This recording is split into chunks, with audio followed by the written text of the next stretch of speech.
Another little story, a little warm-up story to share with you this evening before I hand over to Frankie Jordan and then the wonderful Xantha Gresham. I'm so excited about seeing it.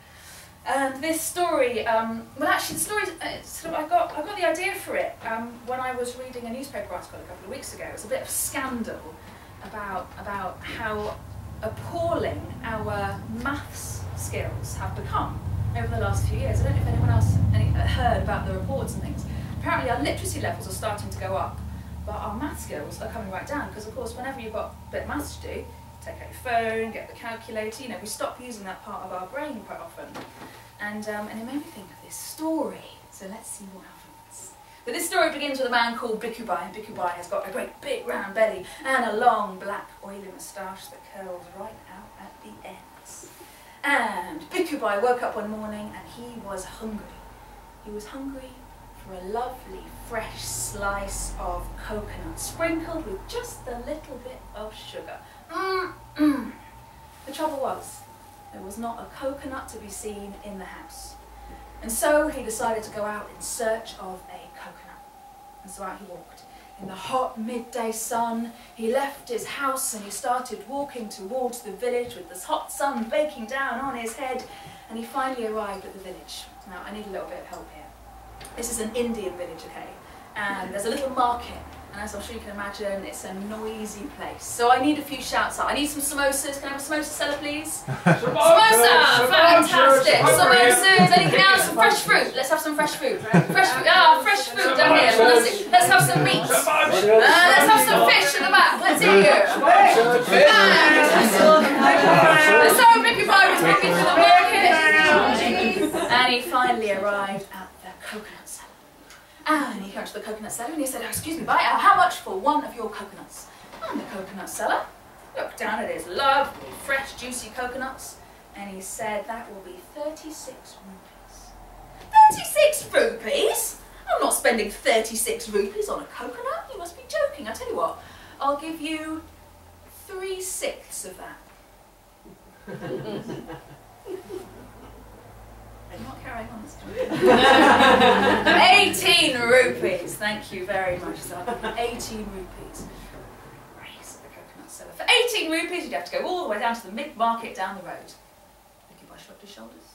He wanted this coconut. He did not want to part with much money. So off he went, down the hill, and he arrived at the big market, an even noisier place than before.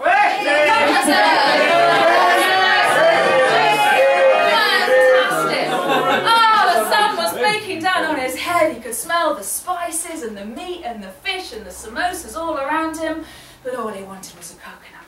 So he found a coconut seller. And he said, "Oh, excuse me, boy, how much for one of your coconuts?" And the coconut seller said, 18 rupees. 18 rupees? I'm not spending 18 rupees on one of your coconuts. You must be joking. I tell you what, I will give you 2/4 of that.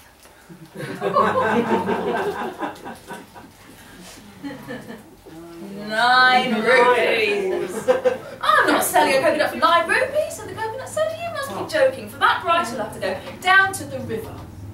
Bikubai shrugged his shoulders. He walked all the way down to the river, the hot midday sun baking his head. By the time he arrived, he was puffing and panting like a rhinoceros. His cheeks were as red as the curtains of this stage. And finally, he found the men who were loading the coconuts one by one into crates on the boat, set for Tesco, England. And he said to one of them, "Hey, bye, how much for one of your coconuts?" And the man, he shrugged his shoulders. He said, "Well, just one of these." Tell you what, 9 rupees. 9 rupees, said Bikubai. I'm not spending 9 rupees on a coconut. You must be joking. I'll give you 1/3 of that. 3. Yeah, better. That was quite an easy one, actually. 3 rupees, said the man. You must be joking. For 3 rupees, you might as well go to the coconut grove and get the gardener there to pick one for you. I thought, actually, that's not a bad idea. So he went all the way to the coconut grove. He was exhausted by the time he arrived. The sweat was pouring down his face like a waterfall. And he found the gardener. And he said, "Hey, bye, how much for you to climb that tree and get me a coconut. And the gardener shrugged his shoulders and said, I'm off for my chai break. And off he disappeared. And then, just before he went into his little hut, he shouted out, pick one yourself for free! Free. That was Bikubai's favourite word in the world. And so, with his great big belly swinging from side to side, he started to climb up the coconut tree. Until finally he arrived at the top and he wedged his great big backside in between the branches. And there in front of him you could see the perfect coconut. And he reached forward and he couldn't quite reach far enough. He stretched a little bit more, when all of a sudden his backside slipped from between the branches and he found himself swinging down, holding onto the coconut and swaying in the breeze. It was a long way to fall. Bikubai started shouting out, screaming for help. And finally, a man riding on a horse heard a strange sound coming from the coconut grove. So he went into the coconut grove. It was the strangest sight he'd ever seen. A man with a long, black, drooping moustache and a huge belly swinging from the top of a coconut tree. He thought, well, I better help him. So he rode over, positioned his horse right underneath Bikubai's ankles, and I don't know why he did this. Very foolish, but I suppose it had to happen in the story for the rest of it to happen. So he stood on the saddle of his horse, told his horse to stay where he was, and he reached up and he grabbed onto Bikubai's ankles and was just about to help him down when, of course, the horse spotted a lovely fresh patch of juicy grass, and off he went and started to march. And so the two of them now were swinging from the coconut tree. Bikubai holding onto the coconut, the man on the horse holding onto Bikubai's ankles, swaying in the breeze and screaming out for help. And eventually a man riding on a camel. Has anyone ever ridden on a camel? Yeah. You have. I've heard it's kind of bumpy. I never know how to mime it. Is that all right? Okay. A man riding on a camel. He rode up and he saw the strangest sight. Two men hanging from a coconut. He thought better help them out, so he positioned the camel right underneath. He stood up, balancing very carefully on the hump of the camel. He reached up, he grabbed onto the horseman's ankles. And of course the camel saw that lovely fresh patch of juicy green grass that the horse was munching, and off he went.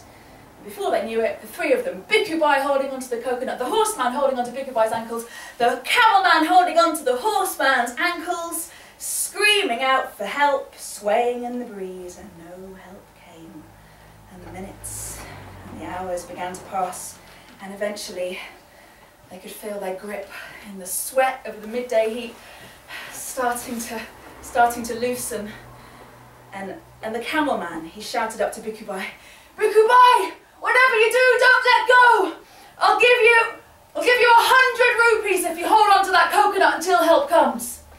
And the horseman thought, oh, I better beat that then, holding on to Bikubai's ankles. Bikubai, whatever you do, don't let go. I'll give you 200 rupees if you hold on until help comes.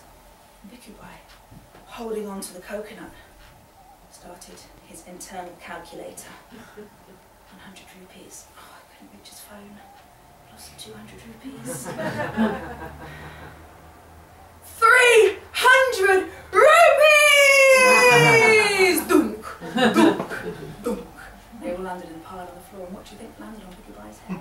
The coconut. At least he got it for free.